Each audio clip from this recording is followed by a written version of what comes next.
Coming up on the Suze Orman Show. Do you want to go from being a spender to a saver? It could just be one very simple thing that you can do, and I'm going to tell you exactly what it is.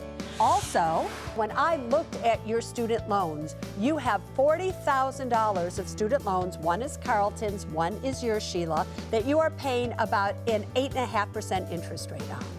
That is a ridiculously high interest rate. Sheila is looking at you saying, see, I told you, Carlton. Yeah. And you asked me, can I afford it?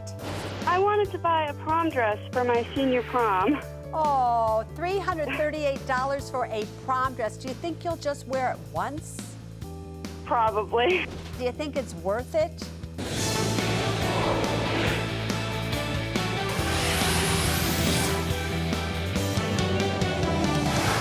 Hi, everybody. I'm Suze Orman, and you are watching The Suze Orman Show. Tonight, I want to talk to you about financial attitudes. Yes, you heard that right, because your financial attitude, in my opinion, actually will determine if you are a saver or a spender. So listen up to me right now. You know, over all the years that I've been doing this, you have to wonder, why is it that some people do like to save and some people like to spend? Sometimes you call in and you go, my parents were incredible savers. They saved every single penny, yet you are a spender. Sometimes you call in and you say, my parents spend, but you are a saver. So it's not always how you were raised and your parents did this. It has a lot more to do with how you feel about who you are and your attitude towards your life as well as your work. I have also found in all the years that I've been doing this that we tend to spend more than when we feel less than. That when we have a job, when we have a relationship, and we are miserable in that job, we hate going to work, we hate our boss, we hate the people we work with, we hate coming home, whatever it is, we then start to feel that we are entitled to spend money. We're entitled to spend money because we have spent so many hours making this money in something that we hate. So that's when we start to become a spender, because we're not liking something. Our attitude towards work, our relationship, or even your attitude towards yourself. So when you start to hate things about who you are, who you're with, or how you spend your time, that normally translates into spending money so that you feel better because you actually hate the time that you're spending making this money. However, on the other hand, you love yourself, you love your relationship, you love your job, you enjoy going in. You tend to be savers because you're not feeling entitled to have to spend this money. You're feeling like, oh my God, I love what I'm doing, so let's just save it. Everything happens to be in sync. So the solution to your problems aren't just making more money, throwing more money, doing this. The solution to your problem isn't also leave the relationship, leave the job. The real solution is changing your financial attitude. Can you just make some fine-tuning adjustments and understand, all right, you have a job. Maybe you don't like the job. Can you find something about the job that you do like?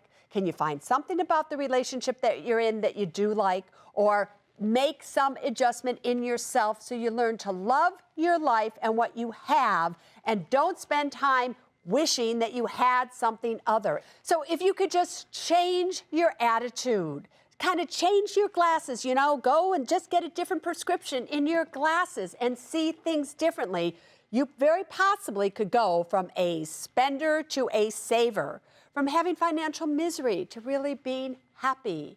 You really could change your entire life around.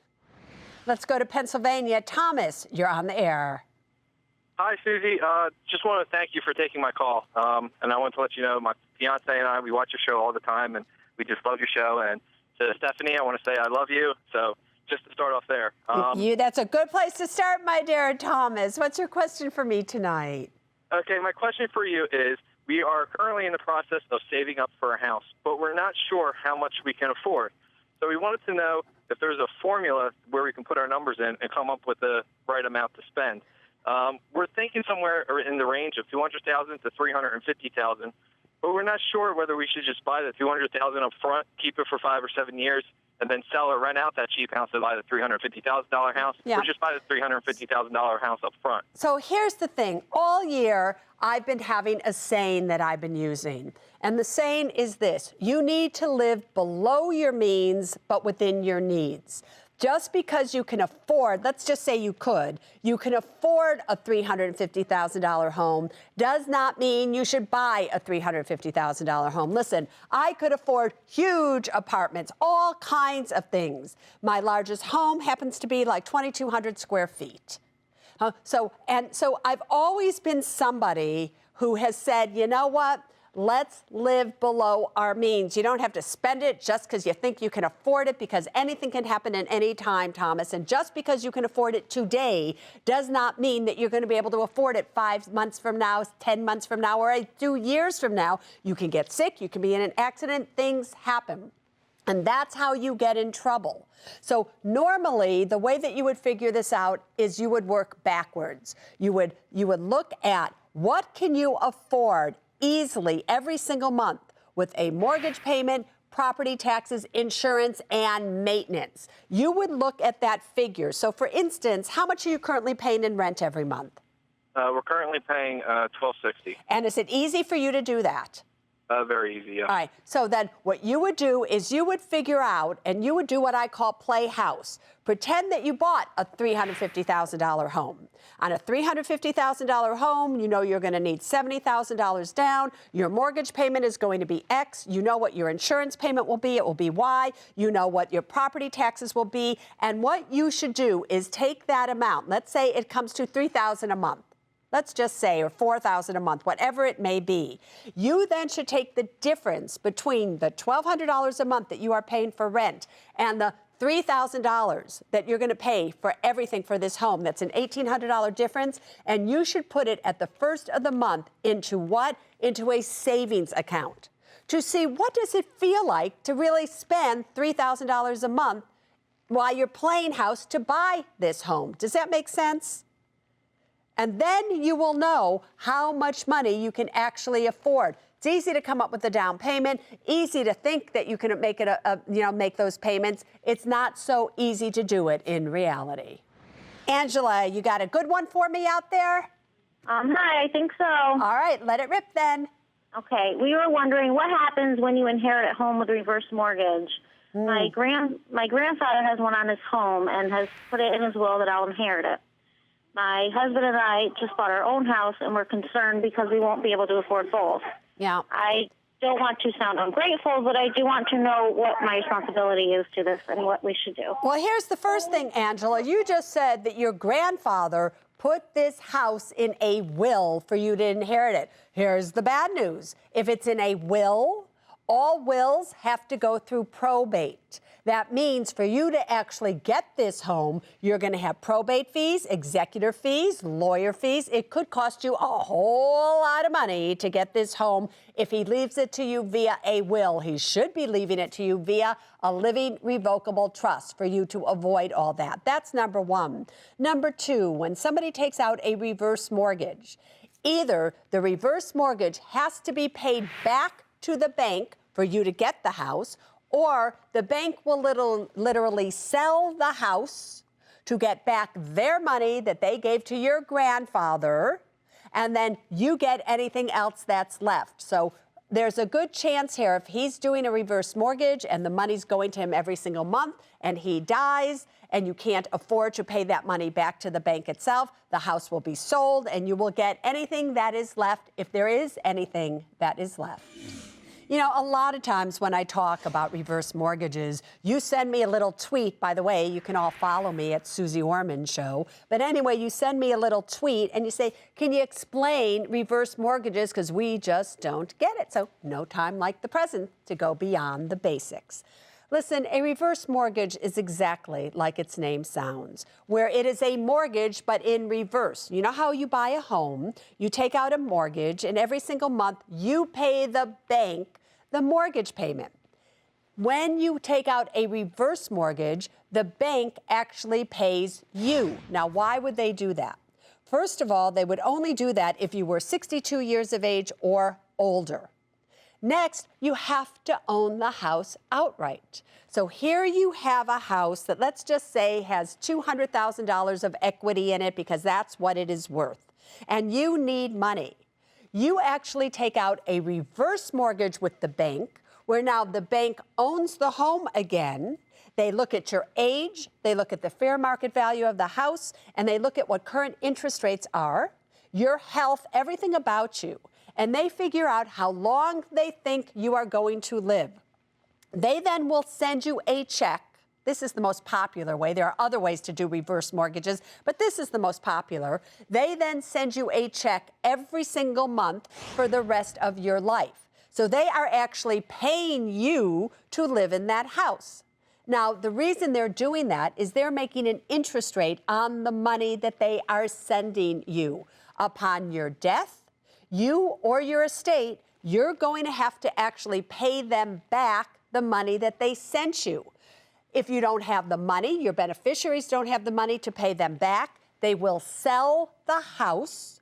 They will take whatever money they gave you plus their interest, and the beneficiaries will get whatever remaining, if anything is remaining. If you happen to live a very long time, you actually could use up all the equity in that home. So upon your death, there is nothing to leave to your beneficiaries anymore.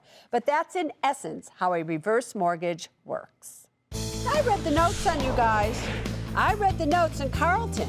You seem to be just a little bit upset. You feel that the woman that you have married is not the woman that you were dating. All of a sudden, she wants to spend money. She feels like she's entitled. She wants to go out to eat. And you don't understand, where is the responsible woman that you proposed to? And later, in wanting something, ask me, can I afford it? I would like to buy a wedding ring replacement. We had to pawn our wedding rings a while back, and the pawn shop got robbed and our rings were stolen, so we would like to replace them. Wait. You had to pawn your wedding rings?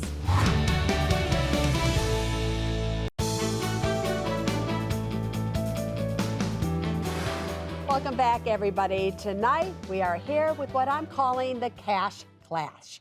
Sheila and Carlton are both 28, newly married, and they just can't seem to come together when it comes to their money. So I'm just going to tell you a little bit about them before we start. All right, Carlton went to law school, and he has $128,000 of student loan debt. Poor boy. Anyway, Sheila has her MA and has $35,000 of student loan debt. Now, Carlton makes $70,000 a year. Sheila makes $50,000 a year. Now that they are out of school, now that they are working, now for whatever reason, what's happened, they seem to have different ideas of what to do with their money. Sheila wrote in, and now they want to talk about it. So Sheila, tell me what the issues are. Well, we're really excited to be here. We just got married, and we kind of want to get our financial opinions out and start on a good foot. We both finished our program, and now we have a lot of student debt, but we don't have any savings. So I want to pay off our loans more rapidly than in 10 years, and Carlton wants to build up our savings. And so we're not sure what the right mix between the two is, and so we were hoping for your advice. All right, and Carlton, because I read the notes on you guys. I read the notes on Carlton. You seem to be just a little bit upset that the woman that you now have, let's just get down to it. You know, let's cut to the chase here. You feel that the woman that you have married is not the woman that you were dating. All of a sudden, she wants to spend money. She feels like she's entitled. She wants to go out to eat. And you don't understand, where is the responsible woman that you proposed to? Why doesn't she want to save money? What's going on here? Now, Carlton, did I just say it the way it was? Well, I mean, I think that's a little harsh. I love Sheila to death. Part of the reason. I mean, Sheila is the rare woman that is about as cheap as I am. But since we've gotten married, she's been saving for many years. She's always been very thrifty, and she feels that she wants to spend a little bit. And I think certainly she's entitled to that. And so it's just trying to find a balance of what works with her and what works with me. And you want to save everything. You don't really want to eat out. You want to eat at home, right? Sheila feels that you guys should be eating out more.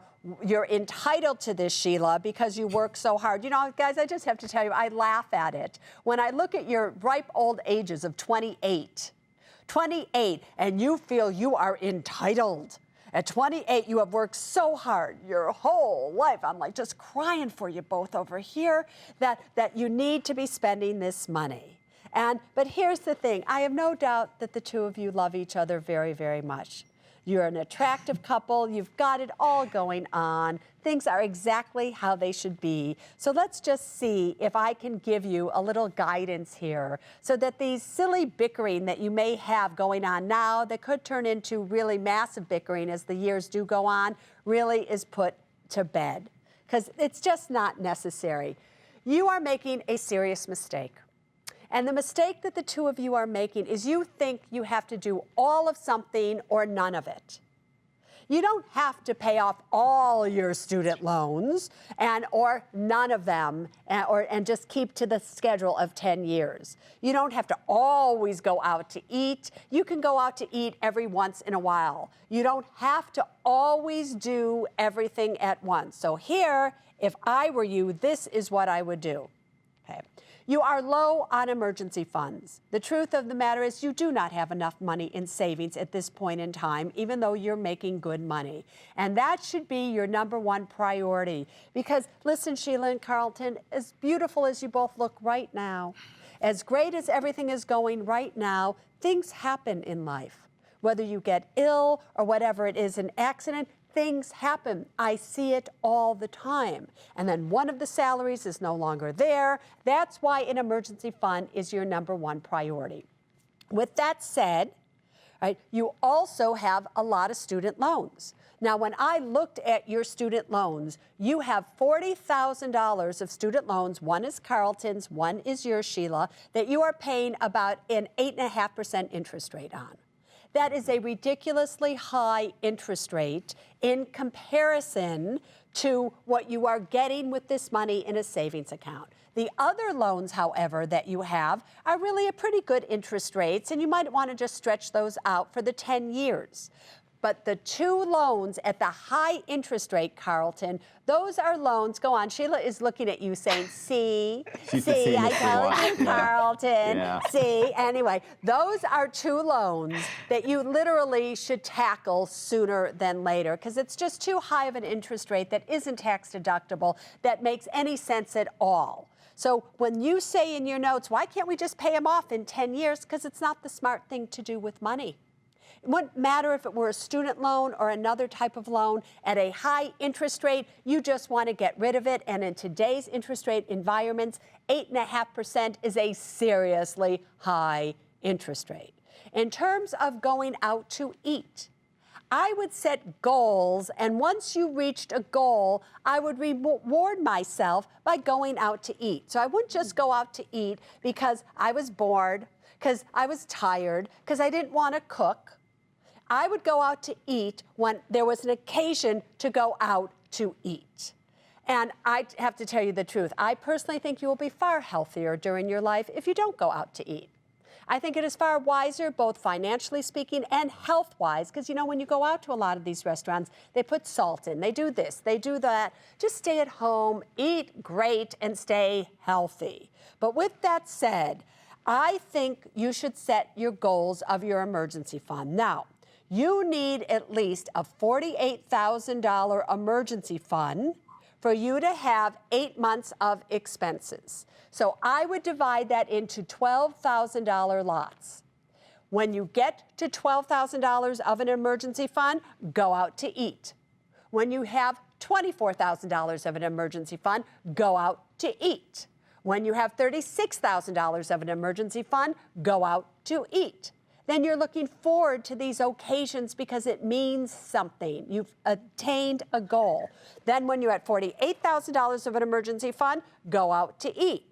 Now you work on your next goal. Then what you do is go out to eat twice rather than once, but build into it. But until you have the money to do it, which you do not at this point in time, be happy to stay at home. Be happy that everything is going good. Love each other up. Get yourself a bottle of wine or whatever it may be and have a great date night at home, watching the Suze Orman Show every week. That's what I would do if I were the two of you.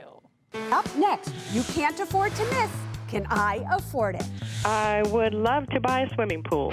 Oh, swimming pools are expensive. Also, I'm looking to buy a pair of club-level Tampa Bay Buccaneers season tickets for $2,995. so you want to spend $3,000 to go see football. Before you make a decision as well, I want to let you know if I do get approved, I've got a ticket with your name on it if you're ever down in the Tampa area. Guess what? What do you want to buy? Tampa Bay Buccaneers season tickets. Wedding ring replacement. Prom dress for my senior prom. Welcome back, everybody. You know, so I'm walking down the streets. And as I'm walking down the streets, people are walking by me. And you know what they say to me all the time? They go, approved, denied. And those are the answers to the question of this segment, which is, can I afford it? This is where you call in. You ask me what it is that you want to buy, and I tell you if you can afford it or not by saying either approved or denied. It's become like a cult figure type thing here, like approved, denied. Let's see what I'll do. All right, Justin, what do you want to buy? Hey, Susie. I'm looking to buy a pair of club-level Tampa Bay Buccaneers season tickets for $2,995. So you want to spend $3,000 to go see football. Yeah, but let me tell you why, too. I'm a little unique in this instance here. I moved down from Richmond, Virginia to Tampa back in '99 by myself. No family, no friends, not even a job. Just a dream, a season ticket to watch the games. And I've done that for year and year on. Then about 5 years into it, I actually met this wonderful woman, now my wife, and she enjoys football probably even more than I do. So this would be our special time for the upcoming season and for years and years on. So you are married to a football fanatic. Basically, yes. Almost Basically. my twin. I get that. I feel that way about basketball, just so you know. I watch it on my little iPhone in bed at night. I'm like under the covers so I don't disturb KT. You know, I'm like going, wow, wow. Anyway, I get it. Show me the money. All right. Well, our monthly income is $8,310. Yep, Our expenses are $6,349. yep. Our debt for our mortgage, we owe $257,000 at a 20-year fixed loan at 4.75%. We just refinanced last year. Good. We have combined student loans, $38,000. One of those at 2.9%, the other one at 8.9%. Yep, And our car loan is $24,000 at 5.75. yep. Our savings, we have $85,000 liquid, $10,000 investments, and $170,000 in retirement. And also, Susie, before you make a decision as well, I want to let you know if I do get approved, I've got a ticket with your name on it if you're ever down in the Tampa area. Guess what? You are approved. Just because I want to go to the football game. And because, truthfully, my dear Justin, you can truthfully afford it. You are doing just great, especially at the age of 37. Go for it, boyfriend. Dorothy, what do you want to buy? Hi, Susie. I would love to buy a swimming pool. Oh, swimming pools are expensive. Yes, $65,000 for a swimming pool. And you know, it's not just buying the swimming pool. Do you have any idea the upkeep of a swimming pool? Yes. Done all the research. All right, how much, just out of curiosity, how much do you think it's going to cost you a month to keep it up? It's probably going to be an added $350 a month. All right, so you better put that into this equation. It should have said on that graphic, $65,000 plus $350 a month, and that's only if your pump doesn't break, the stuff that's on the bottom, what they paint with doesn't crack, all these things that happens. I am telling you, swimming pools are expensive, and then they heat it up. All right, show me the money. Okay. We got a combined income of $11,900. Yeah. That's a month. And that includes $900 in rental income. Great. Expenses currently about $5,075. All right, so we're going to have to up that from $55,075 to almost $5,400 or $5,500 for this pool. Go on. Correct. Yes. Okay. The only debt we have is a $240,000 mortgage. That's a 30-year fixed at 5.75. Yeah. Okay. Savings, liquid assets, $180,000. That's good. Investments, $75,000. That's great. $162,000 in retirement. And how are you going to pay for this? We're going to pay cash. And you're going to pay cash, which will then bring me down from 180 down to 120, correct? Correct. Correct. So here you are at 47 years of age, and you have about $350,000 or so, $400,000 to your name, correct? Correct. Denied. Oh. And the reason you're denied is this. It's not that you can't afford it every single month. The fact is you are almost 50 years of age, and you still have $5,000 a month of expenses, almost $5,500 a month with this pool. And the amount of money that you have in savings and retirement and everything isn't where it should be with somebody who makes your type of income. You are spending too much money. Do not do this pool until you have more money in your retirement and funds. Victoria, what do you want to buy? Hi, Susie. I would like to buy a wedding ring replacement. Why do you need a replacement? Did you lose the one that you already had? No, unfortunately, my husband and I have been married for 8.5 years, and we had to pawn our wedding rings a while back, and the pawn shop got robbed, and our rings were stolen, so we would like to replace them. Wait. You had to pawn your wedding rings? Yes, like a lot of Americans, we were going through a rough time. We needed money fast, and we pawned our wedding rings. And how much did you get for them? Combined, we probably got $200. All right, and how much did you originally pay for them? About $1,200. Each or together? Together. All right, so you took quite a loss on these. Well, I just have to say, before we even look at your money, it seems so sad, doesn't it, for just $100 or $200 that you decided it was worth it to do that with it. It's like, all right, anyway, that's not what this is about, but show me the money.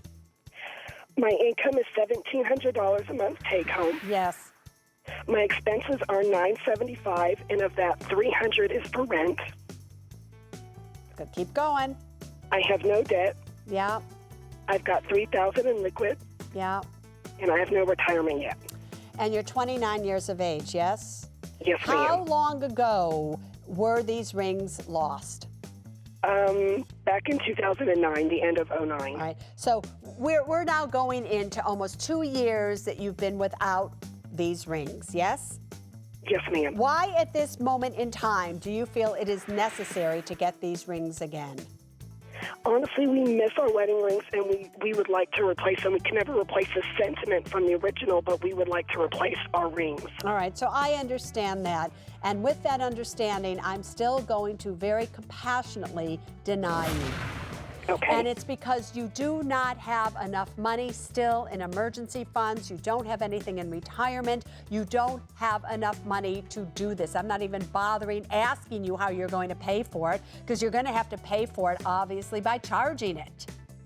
So you're going to get yourself into a situation again where it is possible you're going to have to pawn these wedding rings again if something goes wrong. So just pretend that you have them on. Just know that in time they're going to be there. Look down at your hands and go, love that, even though they're not there. And when you actually have the money in place, then do it. But at this point in time, I'm so sorry to tell you, Victoria, you do not have the money in place. Emily, what do you want to buy?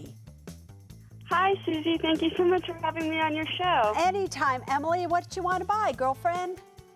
I wanted to buy a prom dress for my senior prom. Oh, $338 for a prom dress. Do you think you'll just wear it once?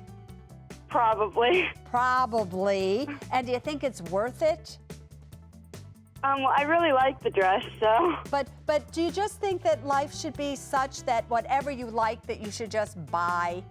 Like, is it possible that you could have something that you like that's even less expensive, but you still like it as much? Or do you feel that this is it, your heart is set on this, and that this is something that you absolutely have to have?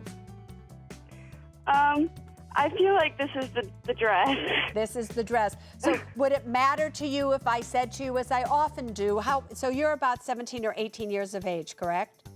Yes. Yeah. Would it matter to you if I said to you, if you took that money and you invested it instead, when you're kind of old like me, you could be looking at $6,000 or $7,000?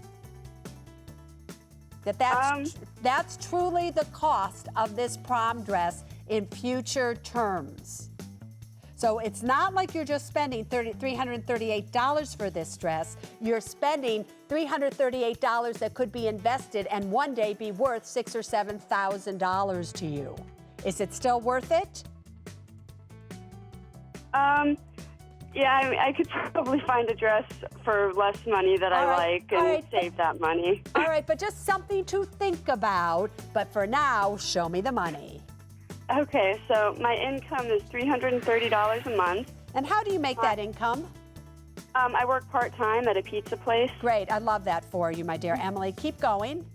Okay, and my expenses are about $85 a month. Yes. I have no debt. Great. I have $3,000 in liquid. Yes. And I have $13,000 in a retirement. And so from working, you've actually funded your own retirement account, is that correct?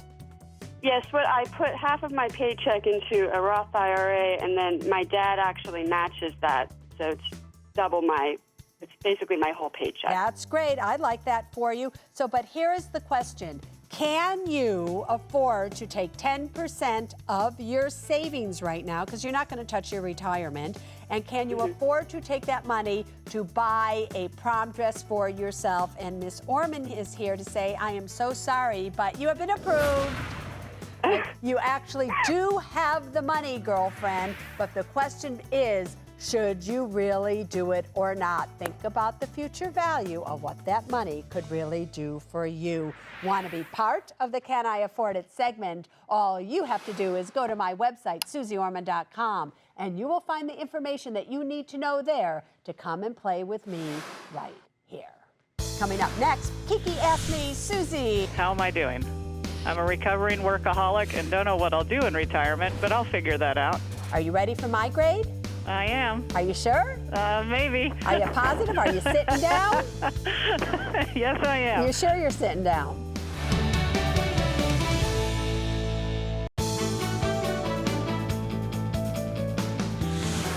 Welcome back, everybody. Do you ever look at your life and going, I wonder how I'm really doing? I wish there was somebody out there that could look at all my information and tell me, am I on track or am I off track? And that's what this segment is all about. And tonight, Kiki wants to know, Susie, how am I doing? Hi, Susie. I'm 43 and single, and I'd like to retire at age 58. I'm a recovering workaholic and don't know what I'll do in retirement, but I'll figure that out. I recently sold my home and transferred to a new job to be near my twin sister and for a better quality of life. Susie, how am I doing? Kiki. So I'm so curious. How do you all, when you call into the Suze Orman Show, where do you come up with these ideas of it's going to be at 58 versus 57 versus 61? Where did you get 58 from? For some reason, I've always had 58 in my mind. I don't know what it is. I have no clue. No clue. So just all these years, you decided, I'm going to retire at 58 years of age. Yeah, but right now I'm concerned because I don't know what I'll do. I have no clue what I'm going to do. No clue. But first, let's be concerned and see, do you have enough money to do that? Who cares what you're going to do? The real question is, Kiki, doing exactly what you're doing with everything staying the same, do you have enough money to retire at 58? Let's show everybody the money, then I'll ask you to grade yourself, and then I will give you a grade. Kiki, you are 43 years of age, and you have income of about $3,000 a month. Your expenses are only $2,145 a month. I love that. Retirement, you have $357,000 in a retirement account. You have $43,000 in an emergency fund. You have almost $10,000 in investments. Again, you don't have any mortgage debt or consumer debt, mainly because why? You sold your home and you are currently renting. So you have total assets, or truthfully, a net worth of $410,000 right now. So, Kiki, you are continuously putting money in your retirement account. We're, 15 years away from that magic 58, If you were to give yourself a grade as to how you think you are doing, what would you say? I would probably say A- right now. I'm a little concerned because I don't own a house. And not only do you not own a house, but you do live on a college campus, right? Correct. And living in that college campus, they pay, all your rent is $1,100 a month, but they pay cable, they pay electricity. You have absolutely no expenses whatsoever. So when we look at that, like $2,000 a month of your expenses, once you retire at 58, that's going to go away big time, correct? Correct. Correct. And so I think a realistic point would be that probably at 58, 59, when everything starts coming in and you need long-term care insurance and you need health insurance and you need all those things, because all those things are going to go away, we could be looking at $4,000 or $5,000 a month, could we not? For sure. For sure. So the question is, do you think that you are going to have enough money at 58 to be able to conquer $5,000 a month of expenses, and you gave yourself an A-, yes? Yes. All right. Are you ready for my grade? I am. Are you sure? Maybe. Are you positive? Are you sitting down? Yes, I am. You sure you're sitting down? All right, because I'm going to give you an F. I know. But no, it's better to find out now than get to be at 58. It is. All right, let me tell you why I'm giving you an F. If you continue to do everything exactly like you are doing, at 58 years of age, you will have $970,000 in your 401k plan, and you will have about $230,000 in your Roth IRA. You will have $1.2 million at that point in time, okay, of all your assets and everything. The problem is you cannot take money out of these accounts without paying taxes. Your Roth IRA you can, but your 401k, you are going to have to pay taxes on that. So we have to look at what does this $1.2 million generate to you in after-tax income? And that will be approximately $2,966 in after-tax income a month, or $3,000, let's say. Now, you don't qualify for Social Security until later on. So how do you pay for $5,000 of expenses and only $3,000 of income? If, however, you were to do the following, this is your way to an A. Now, you said you were energetic. You said you don't even know what you would do after retirement. Great, because I don't want you to retire until you are 67 years of age. If you are just simply willing to work another 11 years, 67 is not that far. It's not that big of a deal. If you love what you're doing, you'll still have a great time.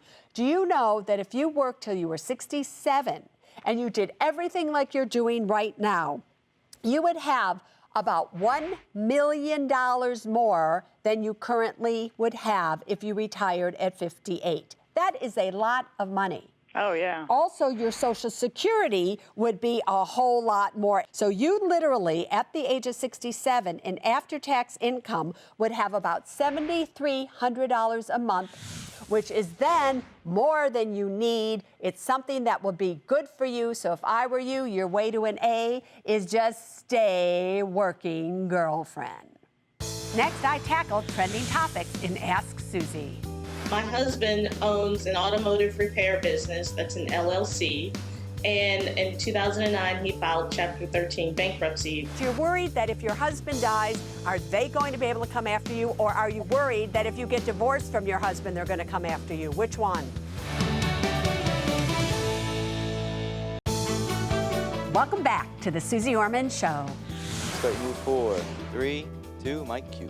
Hi, everybody. Here we are in the control room at CNBC. So many of you always say, Suze, can you ever get out from behind that desk? So here we are to show you I have legs. I can stand anyway. There's so many ways for you to actually play with me right here on my show. You can either send in an email to SuzeOrman.com, all the ways that you see on your screen. But one of my new favorite ways is that you can come to me live via webcam. And that's exactly what Hope is doing right now. Hope, you have a question for me. Hi, Suze. How are you? I'm good. I do have a question. My husband owns an automotive repair business that's an LLC, and in 2009 he filed Chapter 13 bankruptcy because of some business debts that were in his name. He also has a bank loan for the business location. He's current on that, and that was not in the bankruptcy. I'm a named officer in the company. but I'm not named on the bank loan. And I wondered if, God forbid anything happened to him, would I be responsible for the bank loan, and what would happen to the bankruptcy? Let's just be clear on this, Hope. You are saying that your name actually is not on the bank loan. Correct. But is the bank loan in the name of the LLC? I believe Or is the bank loan in the name individually of your husband? It's in my husband's name. All right, so it all depends what else he signed, but if it's just in your husband's name and he can't pay for it, something happens to him, they don't really have any legal authority to come after you unless, was this a loan that was taken out after you guys were married? Yes, we were married. All right, so they could come after his estate, which would be you. They could come after assets, or there might be a little clause within that loan that says his wife, everybody else is responsible for it as well. So you're going to have to do some checking. But if that's something that worries you, so for instance, you're worried that if your husband dies, are they going to be able to come after you? Or are you worried that if you get divorced from your husband, they're going to come after you? Which one? If he dies. If he dies, well, then you can take it simply where you simply get a term life insurance policy on him. You are the owner, he is the insured, you are the beneficiary, and if God forbid anything happened and they did come after you, you would have the money to be able to pay them. Got that? Yes. All right, everybody stay tuned, because when we come back, there's something that I want all of you to know. I don't understand where all of these ages of your desiring to retire is coming from. You have to learn to think differently. Welcome back to the Suze Orman Show. All right, everybody, that's going to be a wrap for tonight's show. But before we go, there is one thing that I still want you to know. Listen, I don't understand where all of these ages of your desiring to retire is coming from, because it is very important to understand that today's retirement is very different than your parents' retirement or your grandparents' retirement, when it was obvious that you would retire at 62 or 65, and that's just how it was. It isn't like that today. Today, because of the economy, today, because, you don't get pensions anymore, because all these things have happened, because of health insurance, and on and on and on. The truth of the matter is you need to work in most cases till you're at least 67, possibly even 70 years of age. True, years ago, when full Social Security was 65, it was a different story. But for most of you today, full Social Security starts at 67, and eventually it will be 70. So you have to learn to think differently. Don't think about retirement at 50s, 55, 58, or 60. Start planning realistically so nothing goes wrong, because you're going to still be alive when you're 80, 85, possibly 90. My mama is still 96 and going strong. I bet you any amount of money, everybody, she's on a Smucker's jar. Or at least I hope she is. But there's really only one thing that I want you to remember until next week, and it is this: people first, then money, then things. Now you stay safe. Bye-bye.